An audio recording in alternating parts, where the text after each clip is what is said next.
Welcome to Mansfield Public Library's virtual programming. Today we'll be covering Microsoft PowerPoint for beginners. In order to start from Microsoft PowerPoint, we're going to locate our PowerPoint icon. We're doing PowerPoint 2016. Once we locate our PowerPoint icon, we can choose if we want to start with a blank presentation or something that already has a theme. I'm going to go ahead and do a blank presentation to show you our basic features. When we click on a blank presentation, we will have this layout that has already been selected for us. We can go ahead and add a title, subtitle. We can change our fonts and our sizes.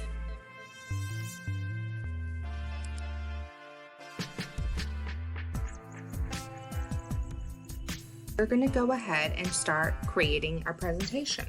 I have given our slide a title. I'm going to create a presentation for Mansfield Public Library. When I'm ready, I'm going to add a new slide. In order to know which slide we are going to add, we have to know which kind of presentation we're giving. Are we giving a comparison presentation or something simply just about our content? My next slide is going to be about library cards. So I'm going to add a title and content feature. Here I will list all the different things that are needed in order to get a library card.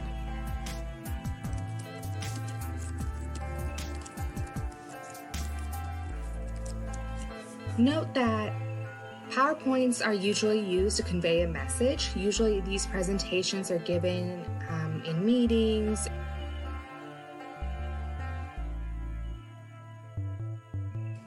I went ahead and added a couple more slides. Each slide that I'm creating, I'm going to my new slide area and adding a different option. For this one, in the programs in the library, I am adding two different sections, one about adult programs, one about children programs. Therefore, I decided to do the two content and the comparison slide. Since this one is the library cards and it's just about library cards, I went ahead and just did the title and content.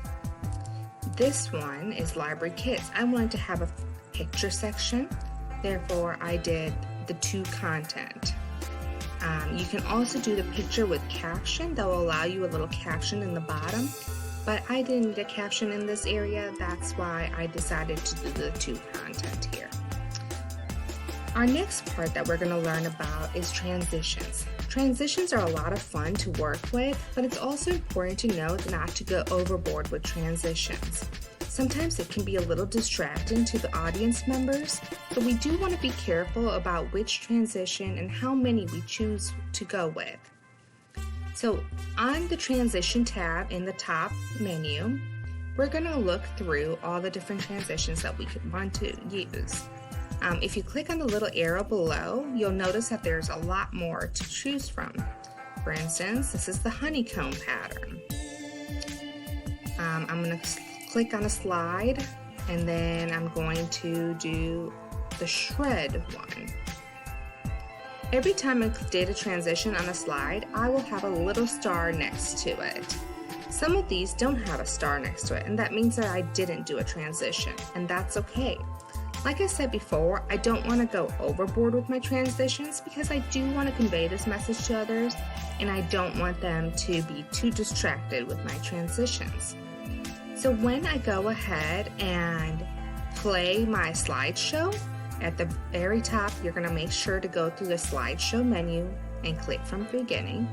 I'll go ahead and see these different transitions playing through.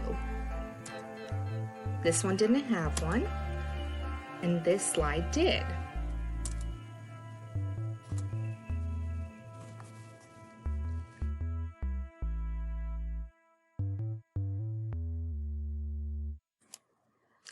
In the next section, we're going to insert a picture.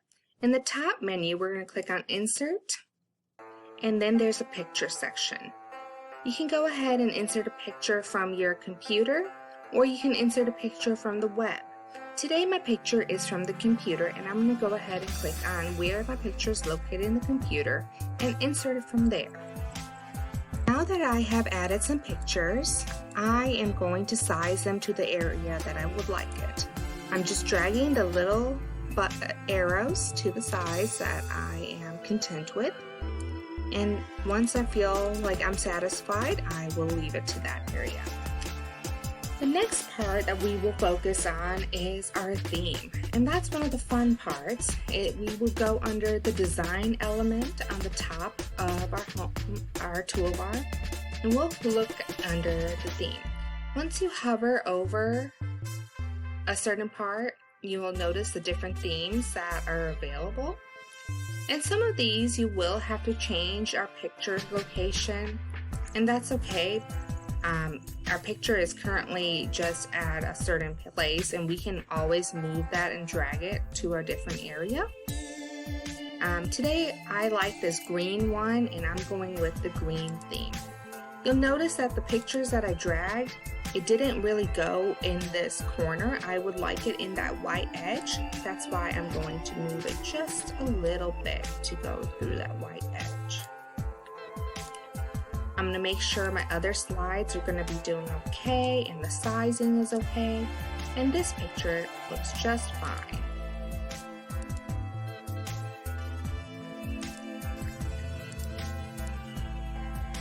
If I wanted to just increase the size of something, I'm always going to highlight it and go under our home menu and change it to our size. This was already at 20, I'm going to increase it to 28. Each font will depend on its size too. Some of the basic fonts like Calibri already is always set at a certain size, but it really depends on your presentation and what size would best work for that. I'm just increasing these slightly. You do want to make sure that they're uniform with all your other slides. You don't want one slide really large, one slide really small. So I do want to make sure that I'm increasing it all to the same size. They're all going to be at 28. Once I feel like my colors are okay, my pictures fits okay, and my themes are all in the perfect way that I would like it, I can go ahead and just review it from the beginning. I'm going to click on the enter or click on my mouse to transition my slides.